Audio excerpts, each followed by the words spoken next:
I was asked to teach today about the unsung heroes of the Bible, which is actually a really fun and intriguing topic to study because some of these people, well, a couple of them I actually did not know existed. And it's always fun. I feel like when you read the Bible, no matter how many times you read it through, and we talk about this, you still find out something new. And there's some names that I might have just skimmed over that when Sister Melody gave me the names of people to study, I was like, wow, how did I miss that before? These are really great people. There's 5, technically 6, but there's kind of a pair of 2 that I'm going to go over. But first things first, I want to know what you guys think. Who comes to mind when the topic unsung heroes of the Bible comes to, like, when we talk about it? Do you guys have anyone who you think is special? Brother Kevin? Jonathan. He's one of my favorites. I missed out on your session. I think I was in nursery. He's great. His humility was really something that it's just a good example for me as someone, just not to be afraid to step back and let somebody else, do something. But, okay, so the 5 people who we're going to talk about, the first one is Jehosheba. Does anyone know who that is? Jehosheba, if I'm saying it right. Okay, so I'm going to give you a setting. So Jehosheba, she is a girl who is, she's actually a daughter of a king. So she's technically a princess. But, so the setting, it's the time after, it's a few generations after David, and Israel and Judah, the nations are split, and neither of the kings are living for God at this point. So up until now, they've fallen away from God. They are, serving their own personal desires. And really, it was just an evil place in both nations. So then enter Athaliah. Athaliah, it's a pretty name, but it's not a pretty person. She was the daughter of King Ahab and Jezebel, and I think all of you probably know who that is. Really evil people. And so she was their daughter, and she had been wedded it was more of a political union to King Jehoram, who is, if I'm tracking back right, the great-great-great-great-grandson of King David. But he was an evil man, and he did not follow God. So they, like I said, they married just mostly to solidify a political union between the kingdoms of Israel and Judah, who, they're right next to each other. They used to be one nation. So Queen Athaliah was worse than her husband. She was mostly a really, really bad influence on him, which I believe is the same thing with Jezebel and Ahab. He was bad, but she was worse. So her job that she took upon herself was to influence her husband to make bad decisions for the kingdom that were selfish for her. But the thing about King Jehoram is that God knew he was evil, and because of that, he actually was smitten with a terrible disease in his bowels that is incurable. I read actually at the end of his life, his bowels fell out because it was so bad. If you want any details, some people speculate it was it was diarrhea that would not go away. Other people speculate that it was more of just like an intestinal problem. But anyway, it was bad, and he died. And the Bible says that was the Lord's doing. But before he died, he had kids. And all of his eldest sons were killed in battle. But he had one younger son, and his name was Ahaziah. So he was the son of Queen Athaliah and King Jehoram. So he was their son, and he followed in his mother's counsel after his father's death. So as the king, she's his mom. She's a terrible influence, and he's following in whatever she says, just leading the kingdom in a really bad path. So God anointed Jehu to kill all the house of Ahab. And that's another story. He actually is a really great big character in the Bible, super brave. But in the process of slaughtering all in the house of Ahab, his King Jehoram's son, Ahaziah, was killed in the process. So the Bible also says that that was of the Lord. He wanted that man dead because he was a bad person.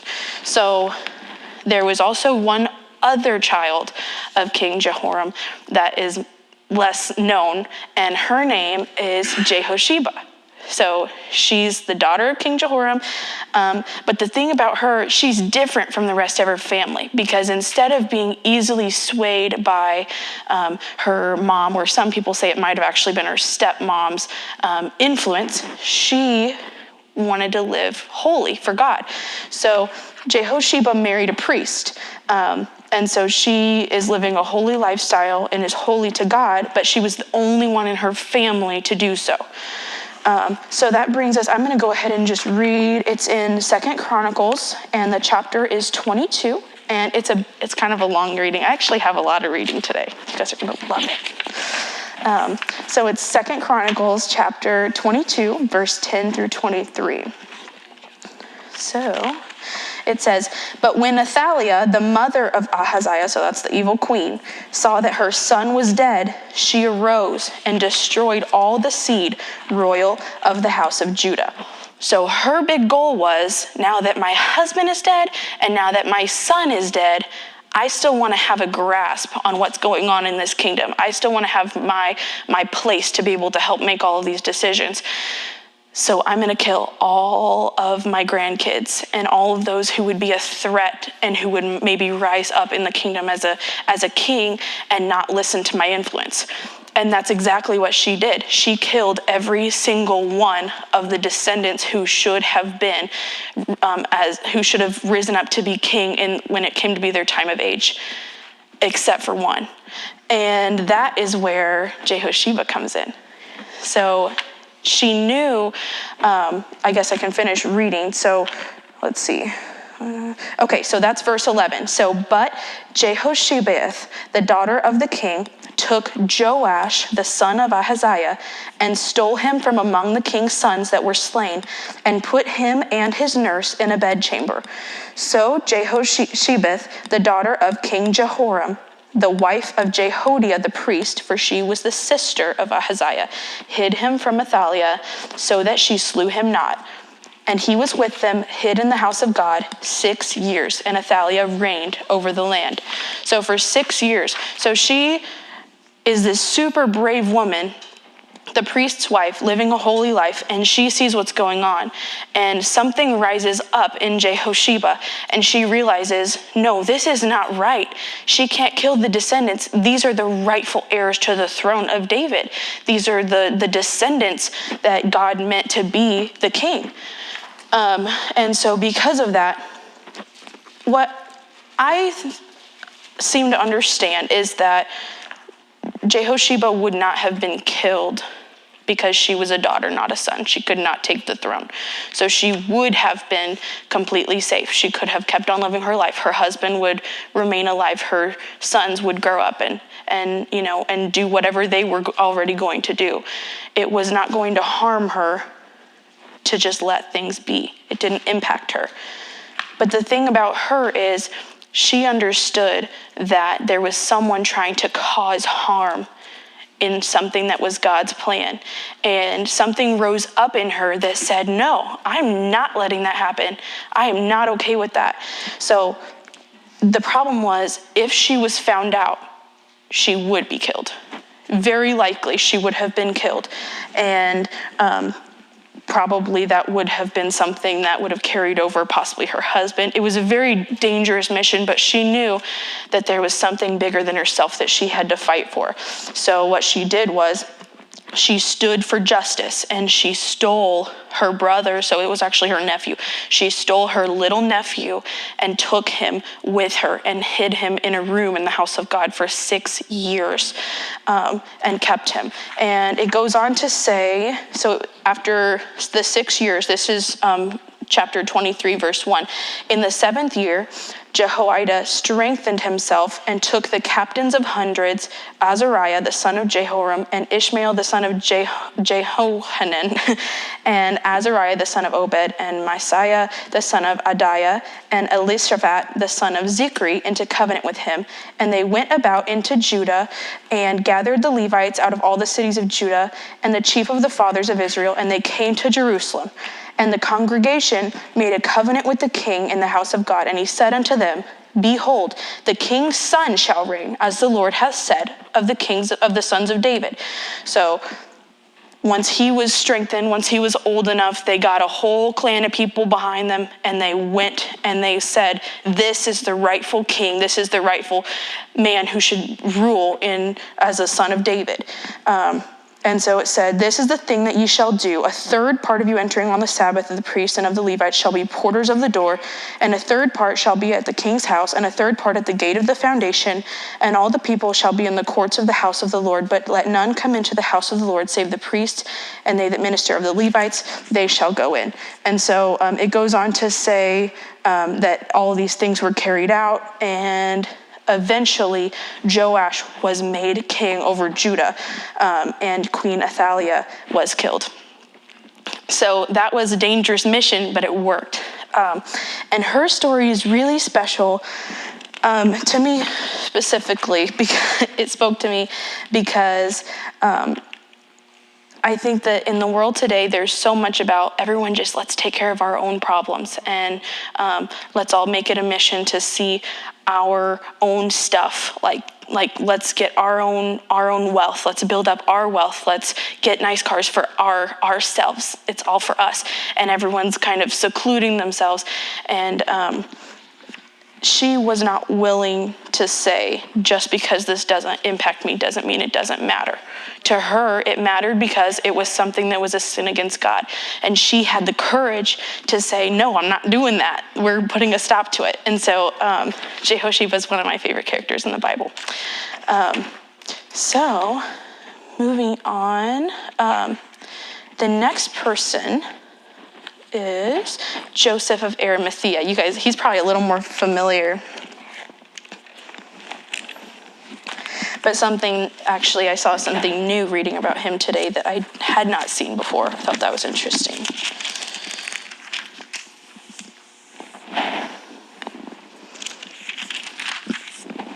Okay. All right, so even though Joseph of Arimathea is mentioned in all 4 of the Gospels, I'm just going to read his out of Matthew, because there's nothing that additional that's said in any of the others. So it's in Matthew 27, and the verse is 57, and it's through 60 is what we're going to read. So this is after Jesus had been crucified, and he had just died, and he might have even still been on the cross, but at any rate, he was not yet buried. And so Matthew 27:57, it says, when the even was come, so it's the evening, there came a rich man of Arimathea. It's a town, an area. And his name was Joseph, who also himself was Jesus' disciple. So he was, some say that he was actually a member of the Sanhedrin, but he was secretly following Jesus. He was supporting Jesus. That would have come at great cost to those of his time. And so for whatever reason, he did choose to keep that a secret until now. But in verse 58, after Jesus had died, so he went to Pilate and he begged the body of Jesus. And then Pilate commanded the body to be delivered. And when Joseph had taken the body, he wrapped it in a clean linen cloth, and he laid it in his own new tomb, which he had hewn out in the rock. And he rolled a great stone to the door of the sepulchre and departed. So what this rich man did, the Bible talks about, he was very, very wealthy. And in those days, to be able to purchase a tomb for yourself, a burial place was extremely important. The wealthy wanted a really, really nice place to be laid in death. So usually they would often purchase their own grave ahead of time. And that was just of their choosing, how they wanted to be. And so he had this spot already because he's a rich man and he could afford it. But he was also a humble man. He saw something in Jesus that even though Jesus was not wealthy, he saw that he was the Messiah. And after his death, he humbled himself enough to beg to a ruler who he despised, probably because he was causing so much trouble for the Jews. And he begged for the body of Jesus. And so after that, it says this was something I noted in all 4 of the Gospels, was that he did all of this himself. So it says in 59, and when Joseph had taken the body, he wrapped it in a clean linen cloth and laid it in his own tomb. So he didn't have these people under him who he asked, okay, now go do this. This was something that he did himself. He had the humility to take a dead body, wrap it up, and put it in his own tomb. And it even says that he rolled the stone, which I'm not sure if he could have done it by himself, but he was at least a part of it. So to me, he's an example of just extreme humility and love and sacrifice for Jesus. He was willing to give up something that was just a really big statement piece for someone who's so wealthy, that he had handpicked for God. He honored him enough to give him his resting place. And this was interesting. I looked it up, and it says that his tomb can actually, his tomb that he ended up dying and being placed in, it can be found really near where Jesus' tomb was. So I thought that was interesting. But they did not put him in the same one. So, even though it was empty. Maybe that was a thing, like you couldn't do that. I think I wouldn't want to do that anyway. Anyway, okay. So, I need to see what time it is. Hold on. Okay, I have lots of time. I got a lot of time.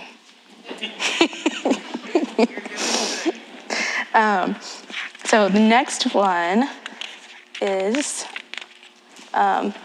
she doesn't have a name in the Bible, but the Bible actually refers to her as a little maid. So, not to be mistaken with the Little Mermaid. Please don't do that. Also found in 2 Kings.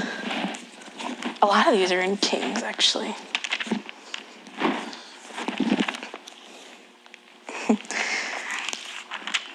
All right, it's 2 Kings chapter 5.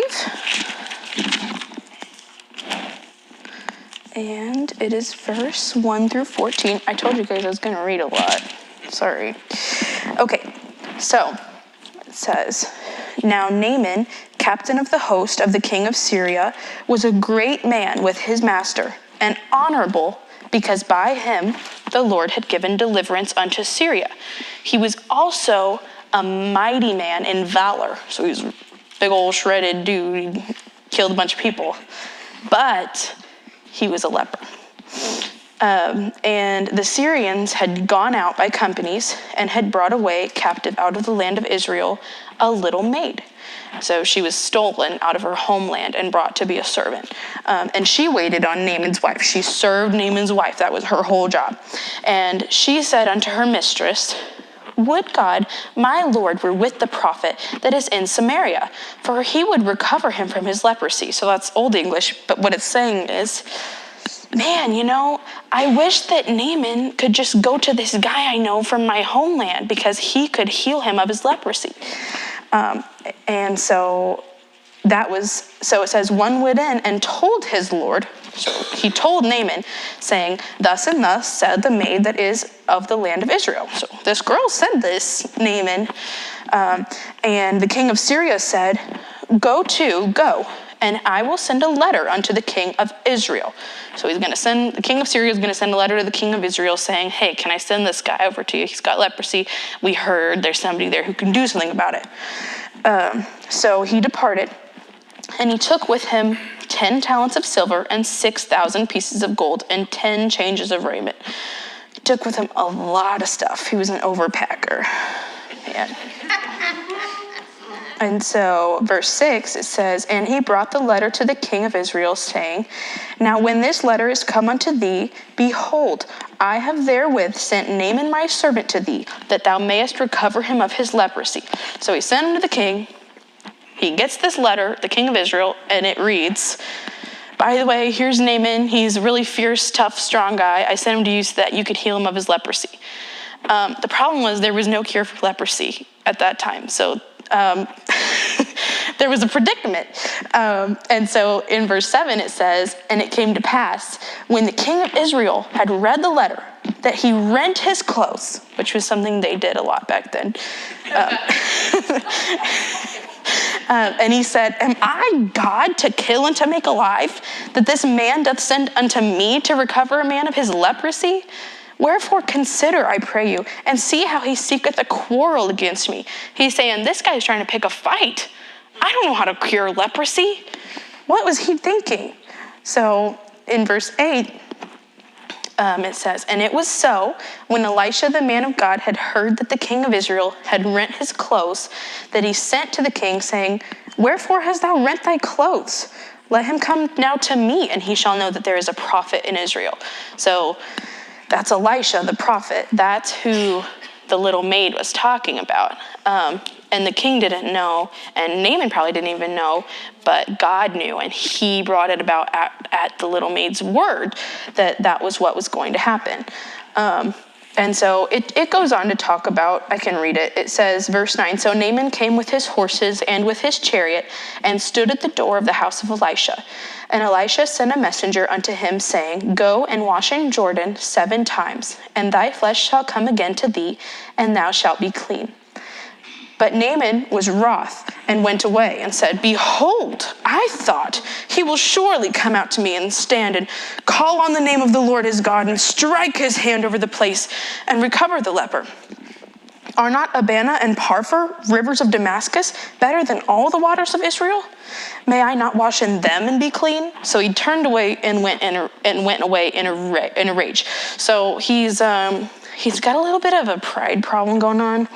He didn't like the way that Elisha told him that he could be free of his leprosy. That really just irked him, because it felt like, I deserve better than to wash in this disgusting river that's muddy and gross. And he's saying, look, are not Abana and Parphor, rivers of Damascus, better than all the waters of Israel? So he's got something, kind of just something against that river for whatever reason. And he just didn't like it. So rather than accept his healing, he went away angry. And it says that his servants came near, and they were the ones who had to break the news to him that he was being stupid. They spake to him and said, of course they got to do it the right way, or otherwise, it's not a good thing. My father, if the prophet had bid thee to do some great thing, wouldest thou not have done it? How much rather then, when he saith to thee, wash and be clean? They're saying, this is really simple. You would do some great feat that was really hard, and you won't do this? And so after that, at the word of his servants, he decided he would go ahead and go down. And he dipped himself in 7 times in the Jordan, according to the saying of the man of God, and his flesh came again like unto the flesh of a little child, and he was clean. So this guy finally listened, and God healed him of his leprosy, like he said.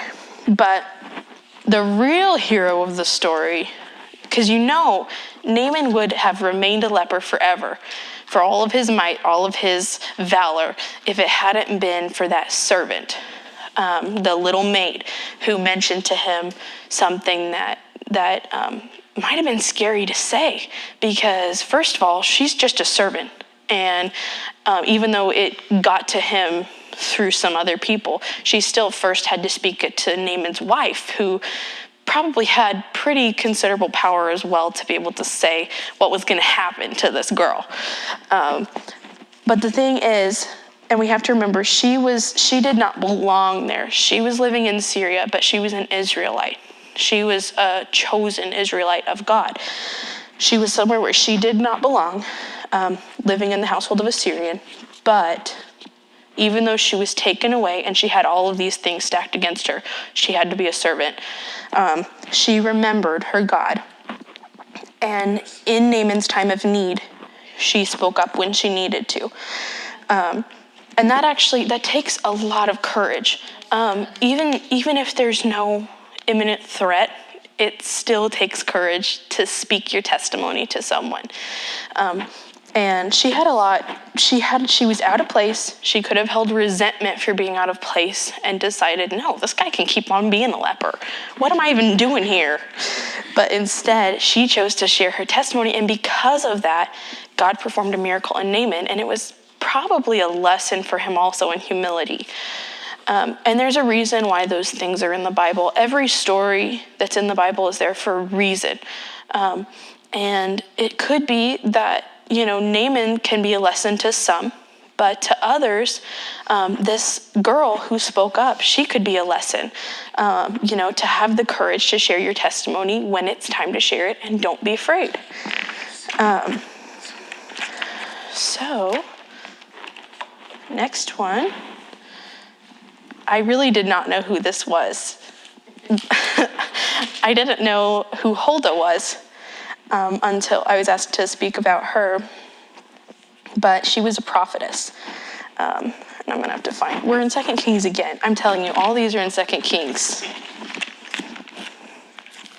It's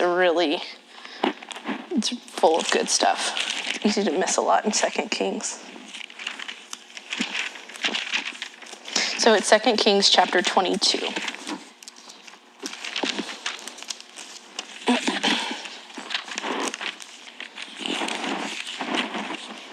Okay. So this is a story that involves Huldah, but really it's King Josiah's story. So Huldah was a prophetess. She was living in Jerusalem at the time, where it's the same place that King Josiah lived. And she was married to, I believe his name was Shallum, and he was the keeper of the king's wardrobe, which is a cool job. And I wish I knew what all that entailed. Did he pick out his clothes, or did he just fix them, did the laundry and stuff? I don't know. But it sounds like maybe, I don't know. Maybe it's just kind of like a glorified laundry person, but anyway, he was the keeper of the king's wardrobe. They probably just had an official name for everything back then.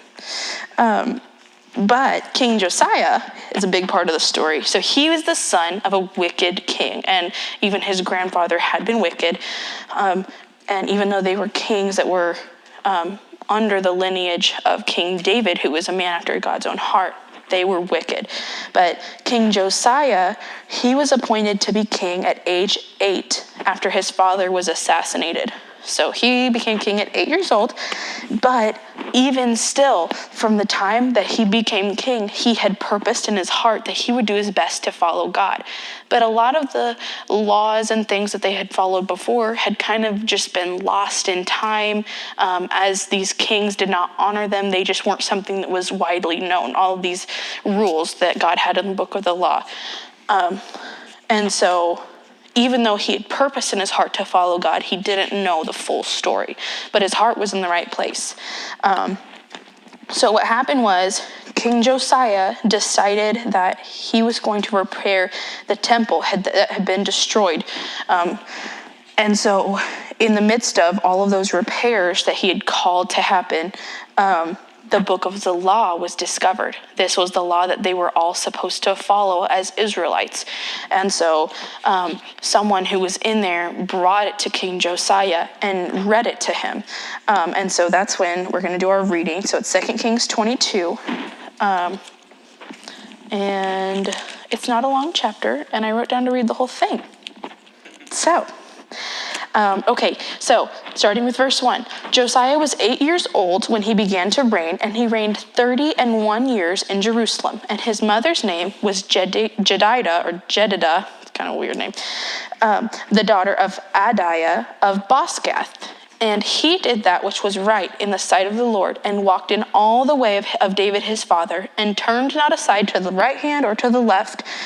And it came to pass in the 18th year of King Josiah that the king sent Shaphan, the son of Azaliah, the son of Meshullam, the scribe, to the house of the Lord, saying, Go up to Hilkiah the high priest, that he may sum the silver which is brought into the house of the Lord, which the keepers of the door have gathered of the people. Okay, so he's saying, Go, and I think it was just to gather funds mostly, but and let them deliver it into the hand of the doers of the work that have the oversight of the house of the Lord, and let them give it to the doers of the work which is in the house of the Lord to repair the breaches of the house. So they're getting all their funds together, their process to be able to repair the house of the Lord. And so they're giving the money, it says, unto carpenters and builders and masons, and to buy timber and hewn stone to repair the house. Howbeit, there was no reckoning made with them of the money that was delivered into their hand, because they dealt faithfully. And Hilkiah the high priest said unto Shaphan the scribe, I have found the book of the law in the house of the Lord. And Hilkiah gave the book to Shaphan, and he read it. So that's what we already talked about.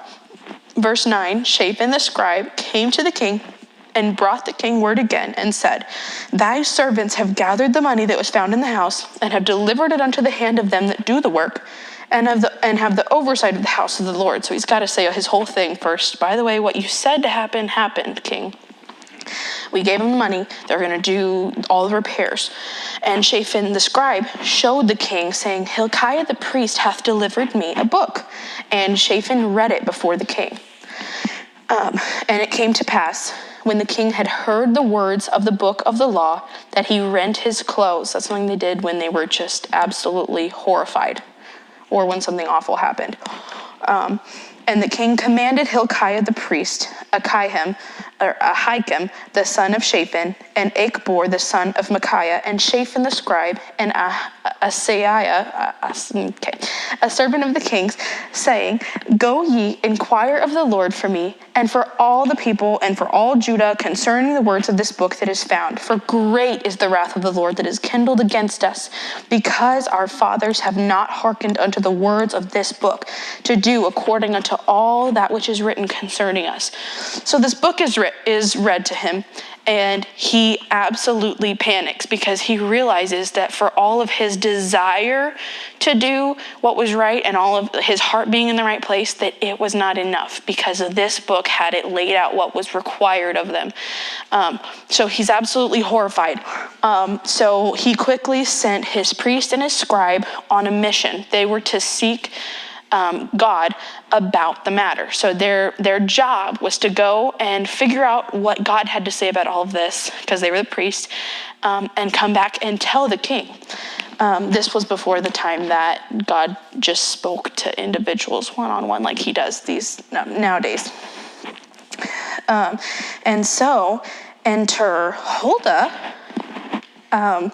So in verse 14, so Hilkiah the priest, and Ahikam, and Achbor, and Shaphan, and Asaiah went unto Huldah the prophetess, the wife of Shallum, the son of Tikvah, the son of Harhas, keeper of the wardrobe. Now she dwelt in Jerusalem in the college, and they communed with her. So some people say that she actually taught there. And she said unto them, Thus saith the Lord God of Israel, tell the man that sent you to me. And now it begins, so just buckle your seatbelts. Thus saith the Lord, Behold, I will bring evil upon this place, and upon the inhabitants thereof, even all the words of the book which the king of Judah hath read, because they have forsaken me, and have burned incense unto other gods, that they might provoke me to anger with all the works of their hands. Therefore my wrath shall be kindled against this place, and shall not be quenched. But to the king of Judah, which sent you to inquire of the Lord, thus shall ye say to him, Thus saith the Lord God of Israel, as touching the words which thou hast heard. Because thine heart was tender, and thou hast humbled thyself before the Lord, when thou heardest what I spake against this place, and against the inhabitants thereof, that they should become a desolation and a curse, and hast rent thy clothes, and wept before me. I also have heard thee, saith the Lord. Behold, therefore, I will gather thee unto thy fathers, and thou shalt be gathered into thy grave in peace, and thine eyes shall not see all the evil which I will bring upon this place. And they brought the king word again. Obviously, that's not the end of the story, but that was a lot that she had to say as they came to her and sought what they were supposed to do. So first of all, the king did not instruct them to go to Huldah. He said for them to go and seek God on what to do. He did not instruct them to go find somebody else. But the Bible doesn't even mention that they tried to do it on their own. It just says they went to Huldah. And so she must have been someone with some sort of a name in the city, but she was just an everyday prophetess. She was a prophetess, but she was doing a work. It says she worked in a college. She taught. But she had positioned herself every day to be in tune with God enough that when time came that someone needed help and they came to her, she spoke a well-timed word directly from God to be delivered to the king with complete boldness. She didn't say, well, let me think about it for a while. Let me really pray. It doesn't say she took time. They asked her and she spoke. And that takes a really, really close relationship with God, because you're speaking to a word it's something that impacts her and her entire nation and the king. And it's her job to say what God's going to say. It would have been so easy to just say, well, I think that, that since your heart was in the right place, that it's going to all be okay and God's going to have mercy and everything's going to be fine. But that's not what she said. She spoke the truth that God had imparted to her and spoke it out, even if it was bad news. So she spoke it, and so God said, basically, this whole nation's going to come to desolation. I'm going to pour out my wrath just like I was already going to, because your fathers sinned and this people have sinned, and I'm just going to be pouring out my wrath because there's too much sin that's happened for too long. It's gone unchecked, and I am angry. And so God purpose that he was going to bring desolation to that place. But because King Josiah's heart was in the right place, God also spoke and said, by the way, even though I'm going to do this, you're going to have a peaceful life. And this is all going to happen after you die. So at least you get a peaceful life. That would probably make me glad, but I don't know. It's also kind of like, what about your children? But the thing was that the Brother Kevin, correct me, but they did not stay faithful to God after King Josiah. They just went right back to their sins so clearly the heart of this people, and God knows our hearts, was wicked, and God knew that. But because of King Josiah, they were spared for a lifetime. And so after that, there's nothing else that's spoken about Huldah. She just kind of, that's it. She goes back to her everyday life. Just normal life resumes. But she was used when she needed to be. And after that, I'm sure that she had great respect. But what I felt was important about her story, and what I want to ask, is just how do you guys think you can keep yourself positioned well for God to be able to pick up and say, I want to use you right now for this purpose that I have right now? How do you think that you can keep yourself prepared? Yeah. I think staying in the Word, because they didn't realize how far they were off the path until the law was brought to their knowledge, and they say, oh my goodness, we were supposed to be doing this. This is what we're supposed to be following. And then, whether they followed it later on or not, that's when they realized that we were in sin. Yeah. It's like, so that's the only way to do it, is stay in the Word, know what the Word says, and having a one-on-one, everyday relationship with God. So that way you're not going to be surprised on Judgment Day. It's like, well, but I did this and this, but... Right, exactly. Yeah, because you know. Yeah, the difference for them is that they didn't just have a Bible in every household. That wasn't a thing. They just only had the book of the law that was in the temple. But we have access to it every day, and it's our job we can't just say, like you said on Judgment Day, well, I didn't know.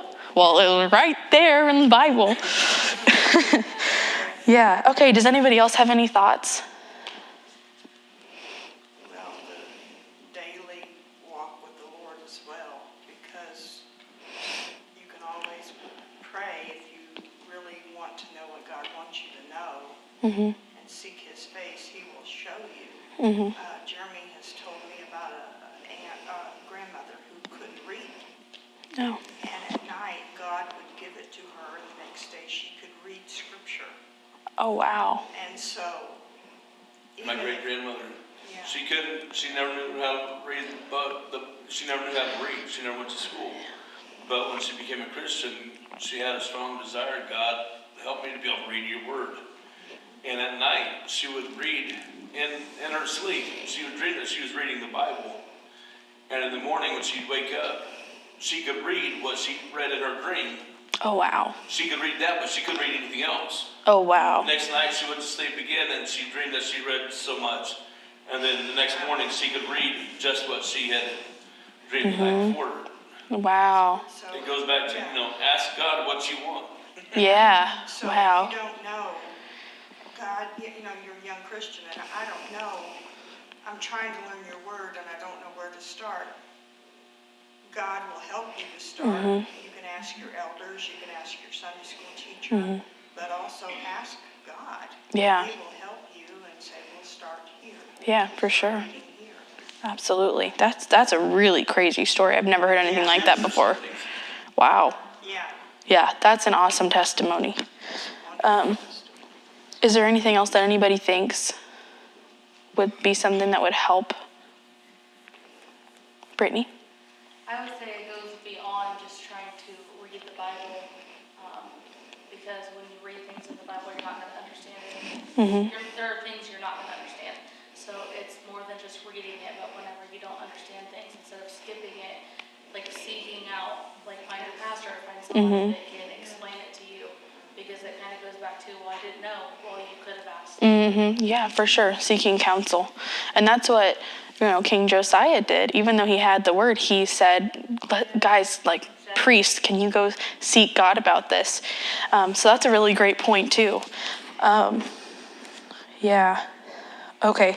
So her story is really important. And I didn't realize how important it was until recently.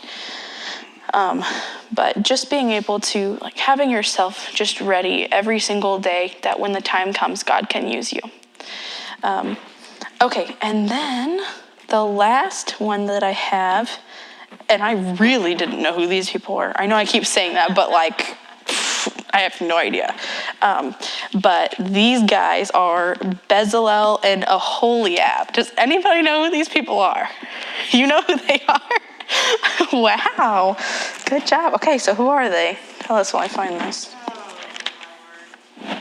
Their names are familiar to me. But I can't exactly remember where they're... Yeah, but if they're familiar, yeah. So it's in Exodus. It's chapter 35, and it's verse 30 through 35. Okay. So, they are building a tabernacle. Moses is building a tabernacle.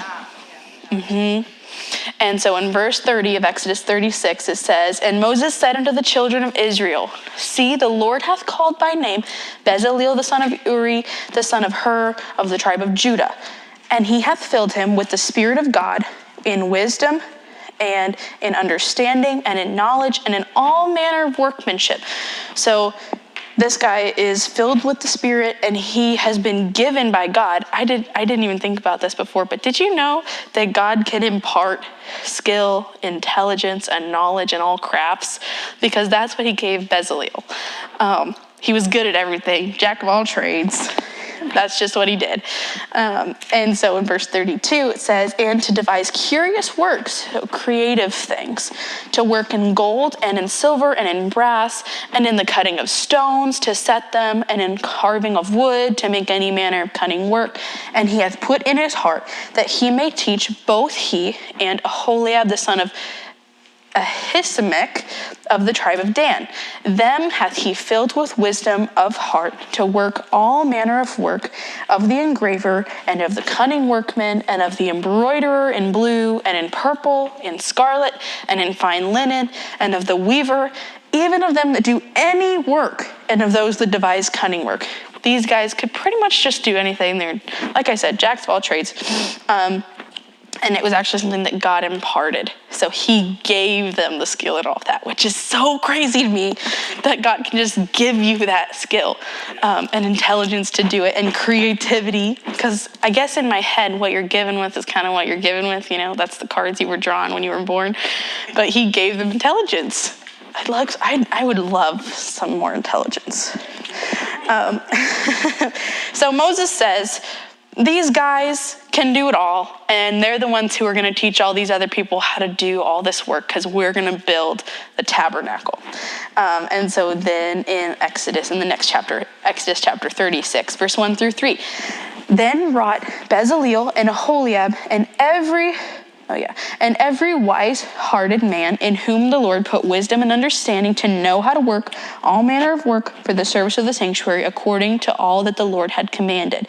And Moses called Bezaleel and Aholiab and every wise-hearted man in whose heart the Lord had put wisdom. God put wisdom in their hearts. Even everyone whose heart stirred him up to come unto the work to do it.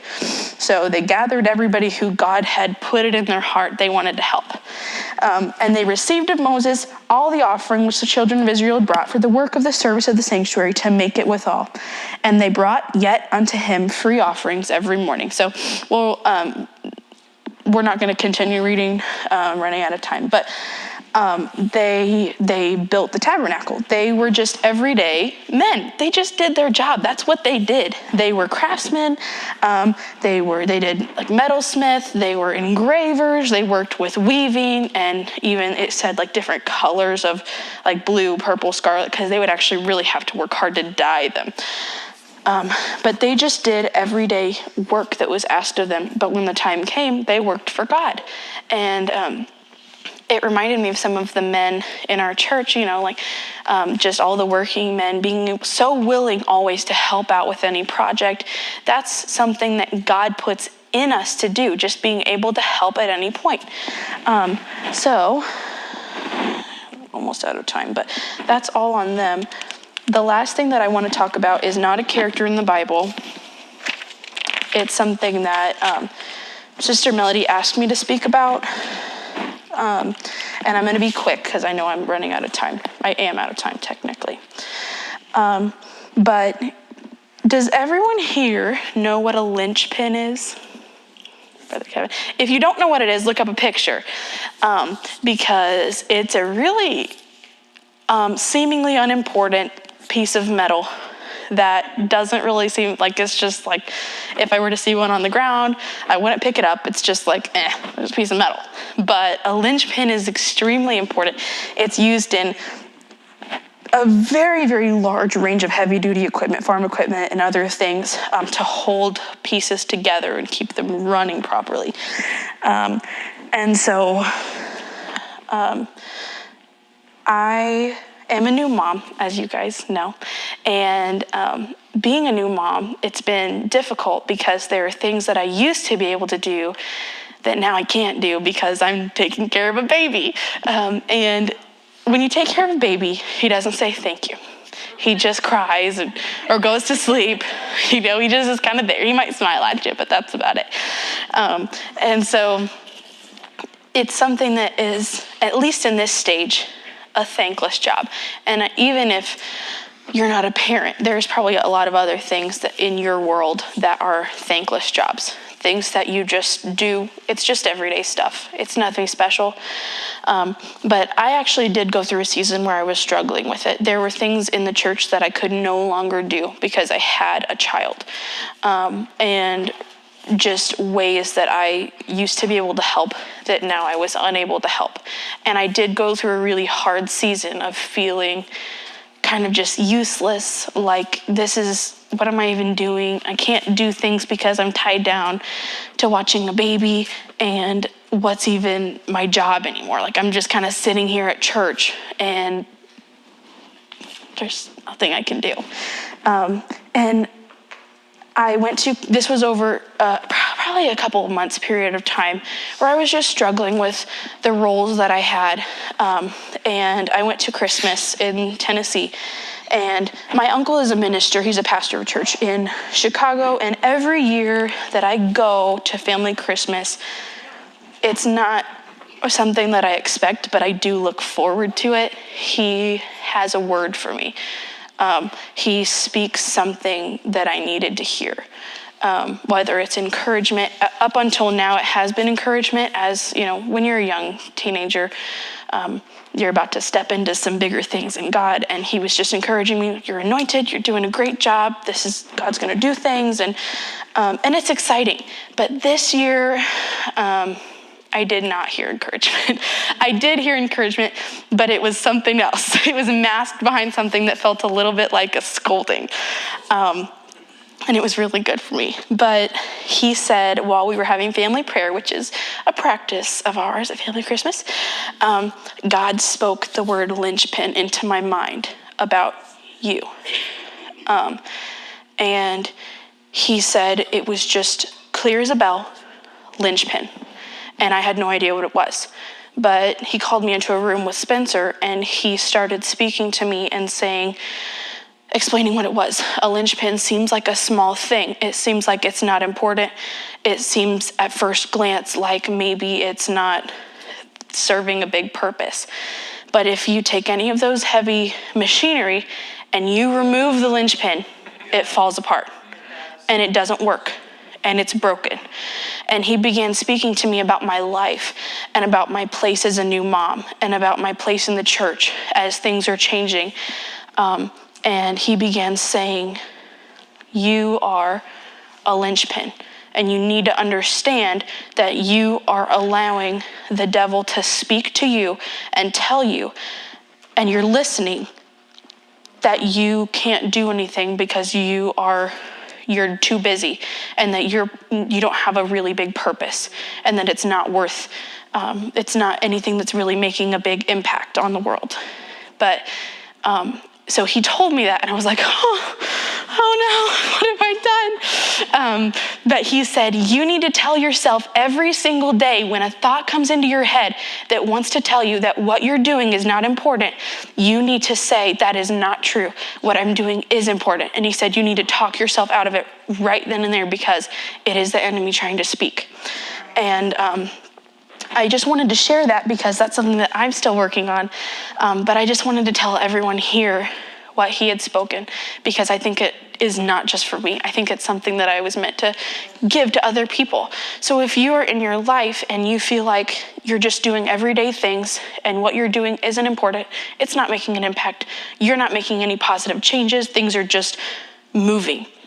If you feel like you're a hamster in a hamster wheel, I want to tell you that you are a linchpin, and that every moment is a linchpin moment, and that you are important and you can do it.